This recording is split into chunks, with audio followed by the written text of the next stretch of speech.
Hey, what's up, everybody? Welcome back to Movie Collector 623 YouTube channel. My name is Eddie. In this video, I'm going to show you my entire Olive Films collection.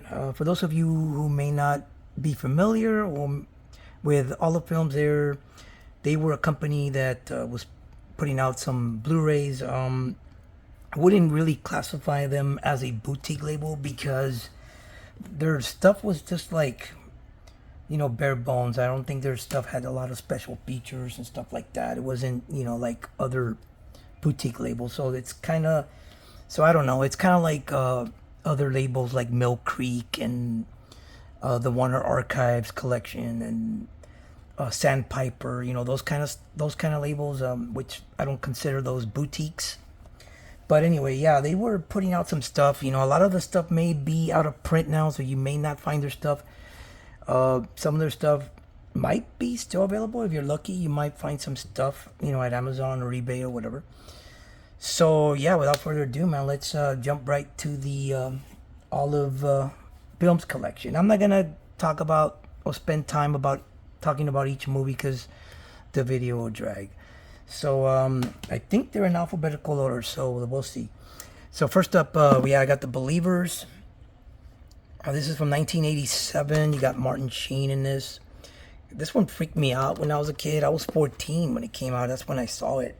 And it's been a while since I've seen it. So I think I must have seen it on cable TV like HBO. I think I even rented it on Blockbuster back in the day. So it's been a while.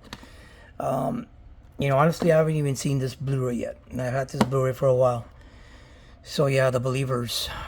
All right, next up we got Blue City, another one that I haven't seen in a long time. You got Judd Nelson, Ali Sheedy. It's kind of like an action thriller type film.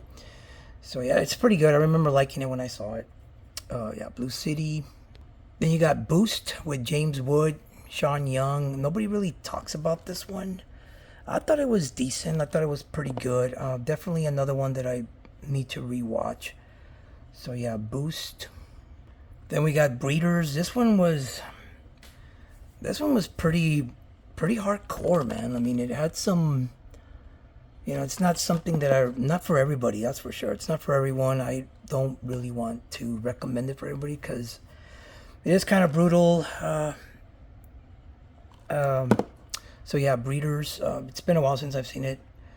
So I don't know if this one is still available. Maybe it might be. I'm not sure. But yeah, Breeders.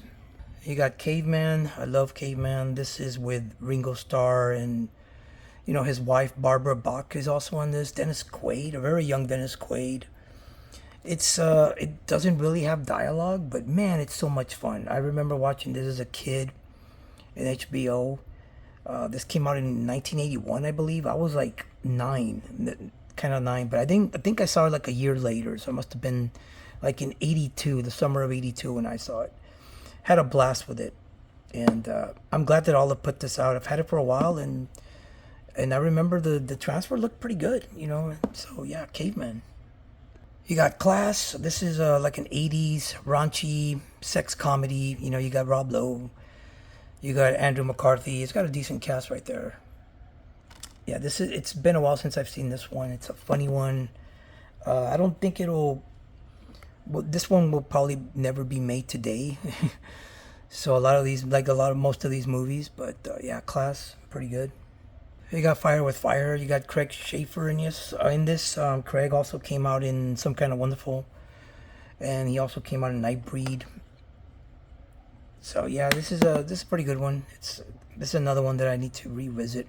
A lot of the Olive films I need to rewatch, man. It's been a while since I've seen them, so yeah, Fire with Fire. And then you have Firstborn. This is Corey Haim's debut.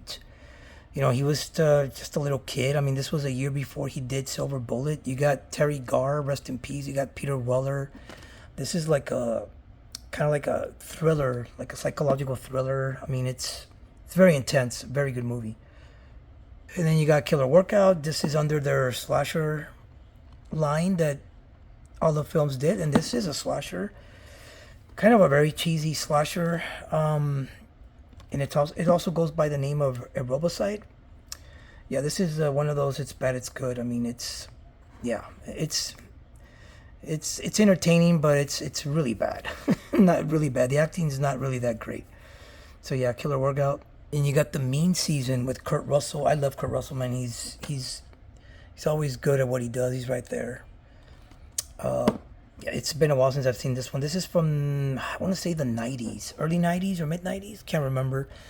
But yeah, this is a very it's like a thriller. I mean, it's really pretty good movie, man. I need to definitely rewatch it. Then you got Mannequin, of course. Pretty sure everybody knows this one. You got Andrew McCarthy, you got Kim Cattrall, James Spader is also on this. I mean, it's one of those romantic comedies, I guess, from the late 80s, 1987. So yeah, Mannequin. Another one that pretty sure everybody's familiar with. You got Mermaids, you got Cher, you got Winona Ryder, Christina Ricci. Pretty good movie. I haven't seen it in a long time, but yeah, it's all right. Then you got Night Game. This is with Roy Scheider. It's kind of like it's got some slasher vibes, but I wouldn't really consider it a slasher. I would consider it more like a psychological thriller. It's a pretty good movie. Night Game. And then we got Satan's Blade. This is under their slasher lineup. This is definitely, yeah, this is another slasher. This one's actually okay. I remember liking it the first time I saw it. I haven't seen it in a while, but I remember thinking it was okay. Kills are pretty good. Yeah, Satan's Blade. Then you got She-Devil. You got Meryl Streep and Roseanne Barr. Kind of like a comedy. Yeah, man, I haven't seen this one in a long time either. So yeah, She-Devil. You got Ski School. This is a raunchy 90s, early 90s comedy. Yeah, this is a fun one. If you haven't seen Ski School and you like these cheesy, raunchy comedies, man, definitely need to check this out. It's from the 90s, so I mean, yeah, by the time the 90s came around, it wasn't like the sex comedies of the early 80s, but it's all right. It's a pretty good.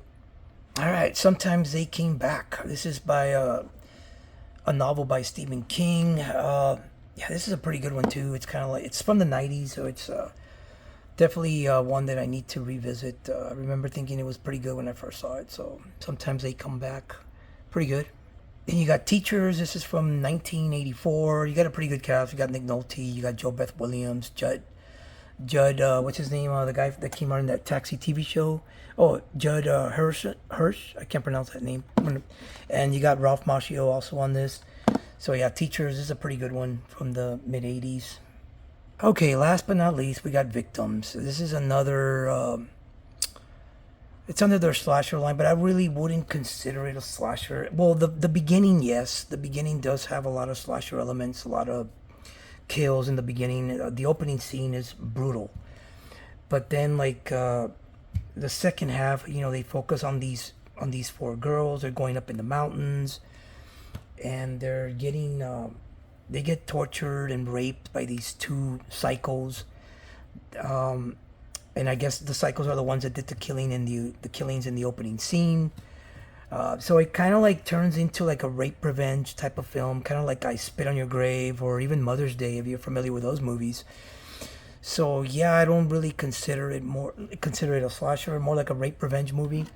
The beginning, yes, it really had some slasher elements. So it was starting that way, but then it turned into something else. I will say that it's not really a good movie. The cinematography is not that great. The editing's not that great. The acting's not that great. I believe it was shot on video. It could be wrong. It's from 1985, but it looks more like 1975. So yeah, Victims. I probably will give it another watch because it's been a while since I've seen it. So. I've only seen it once, and definitely need to give it another shot. But I remember thinking, it wasn't that great. But yeah. So there you have it, guys. That was my entire all the films. Like I said, some of their stuff might still be available, some of it may not. Since they're no longer putting videos. A lot of the other boutique labels are actually putting out their stuff, like Kino Lorber. They put out Cujo. Cujo used to be in all the films released, and Kino put it out. Night of the Demons 2 and 3, they were from Olive, but now Scream Factory put them out. So you never know. Some other stuff that's really out of print, maybe we'll get it from another company. So again, guys, thanks for watching. I really appreciate it, and don't forget to like, comment, subscribe, and I'll see you in the next one.